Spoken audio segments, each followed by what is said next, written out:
Voy a decir algo que a muchos no les va a gustar. Si esta Supergirl de Rebel Tech te parece exagerada, rara o fuera de lugar, lo más probable es que no entiendas al personaje. No es la figura la que está fallando, es la referencia con la que le estás comparando. Porque mucha gente solo conoce una versión de Supergirl y creen que esa es la correcta. Y cuando ven algo que se sale de eso, dicen que está mal. Pero esta figura no está hecha para quedar bien, está hecha para decir algo acerca del personaje. La pregunta es si tú estás listo para algo como esto o te vas a quedar en terreno seguro.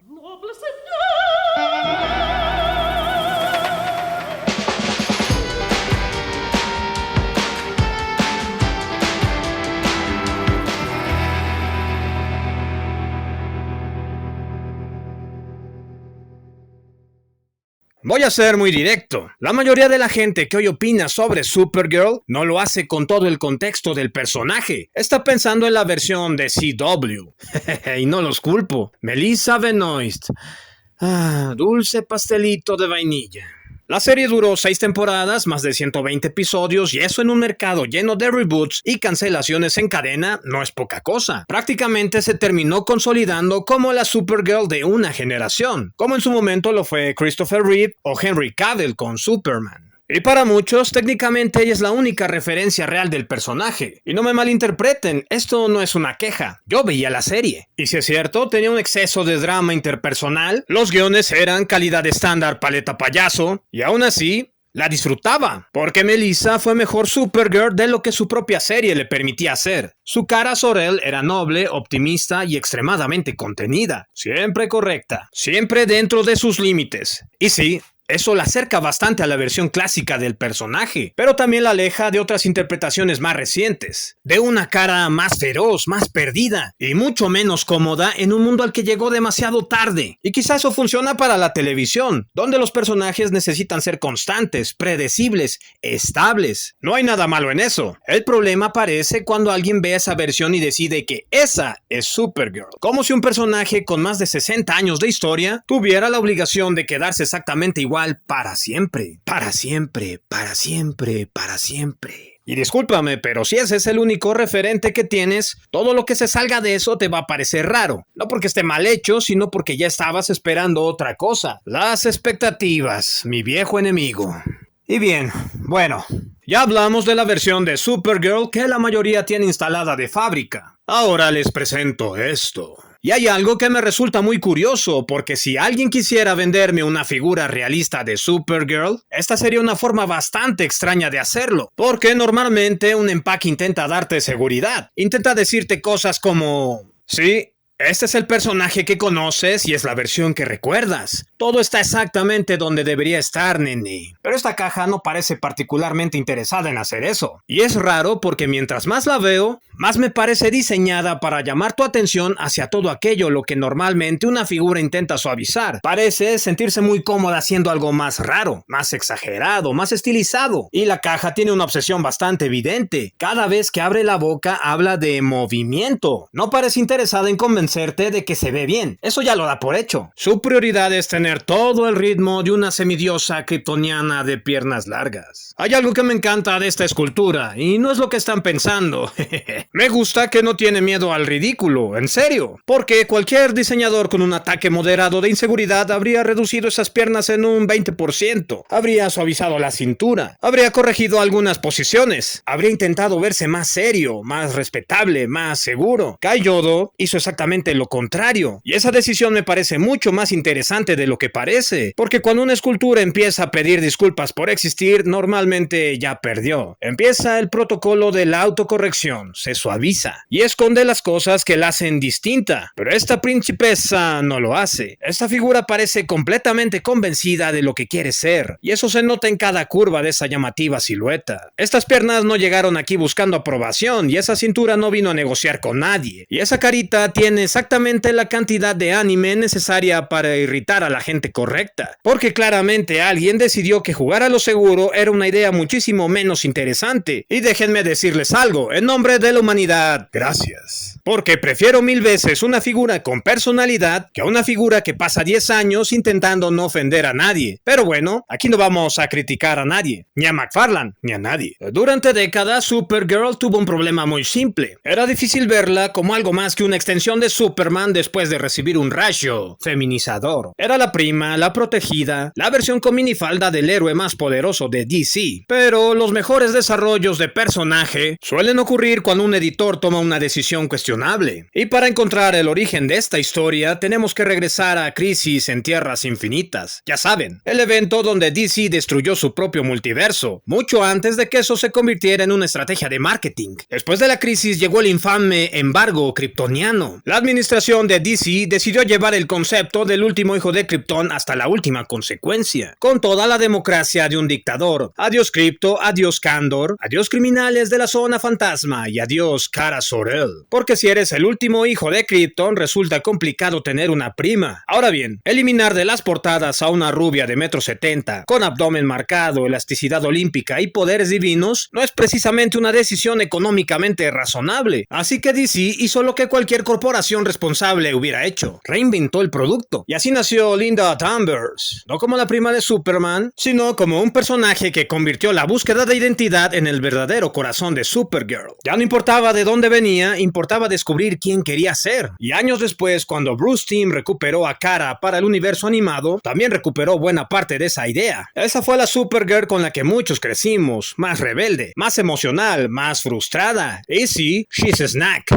Pero debajo de ese refrescante y sexy diseño había algo mucho más interesante. Esta Kara no luchaba para convertirse en Superman, luchaba para convertirse en Kara, una joven atrapada entre dos mundos. Y esa pelea por definir su propia identidad terminó convirtiéndose en la interpretación de Kara que conectó con toda una generación. Es alguien que pelea contra lo que otros esperan que sea para convertirse en quien realmente quiere ser. Pero si creen que esa interpretación desapareció junto con el universo animado de DC, piénselo dos veces, porque años después, DC llevaría esa idea hasta las últimas consecuencias en Woman of Tomorrow, el cómic. Todo eso suena fantástico en una serie animada. El problema empieza cuando intentas meterlo dentro de una figura articulada. Y para representar a una Kara Zor-El así, una pose fija nunca iba a ser suficiente. Por eso Kal Yodo tomó una decisión que lleva décadas dividiendo a los coleccionistas y aterrorizando a los puristas de la anatomía: no esconder las articulaciones. Así es, las esferas se ven, los cortes se ven, las uniones también se ven. Y honestamente, creo que a Kal Yodo le vale mucha madre eso. Su prioridad nunca fue esconder el mecanismo, sino darle al personaje el espacio para actuar. Y siendo justos, la línea se llama Revoltech. Sería bastante incómodo si les diera vergüenza hablar de las articulaciones. Y eso justifica cada una de sus decisiones, porque estamos hablando de una figura con más de 30 puntos de articulación, 35 para ser exactos. Pero la cifra no es lo importante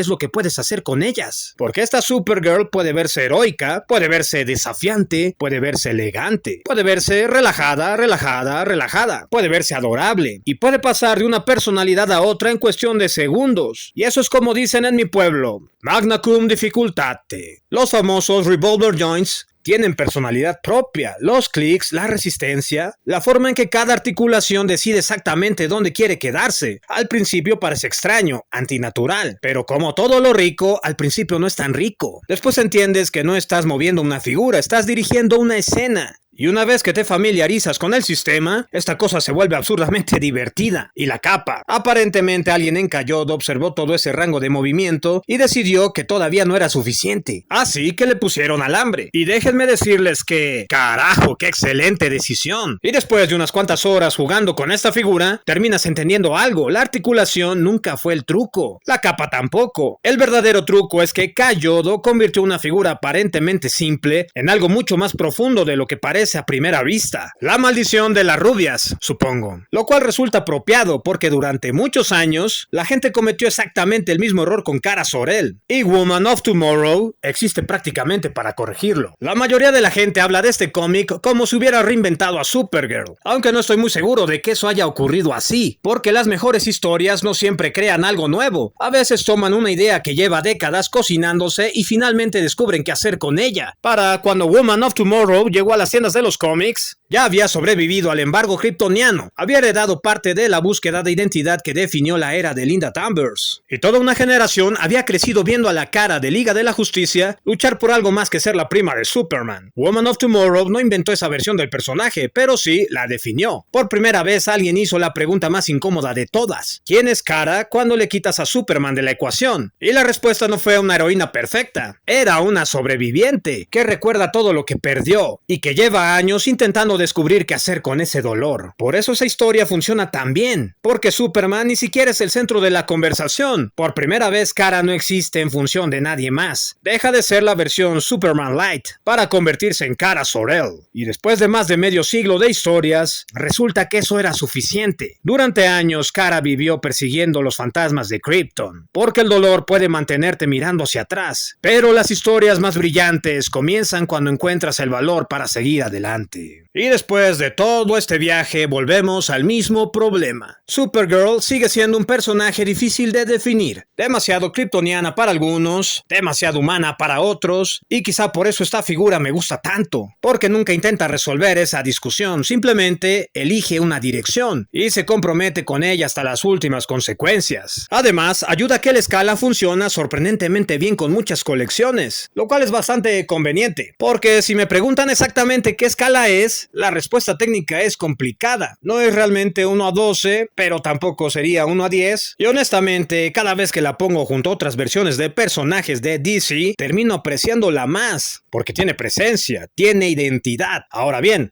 hay una pequeña ironía en todo esto, porque mientras Kal-El nos entrega una de las interpretaciones más interesantes del personaje que hemos visto en años, todavía seguimos esperando una figura oficial verdaderamente digna de la versión más reciente del personaje en el cine. Ya no se burlen de McFarlane, segundo aviso.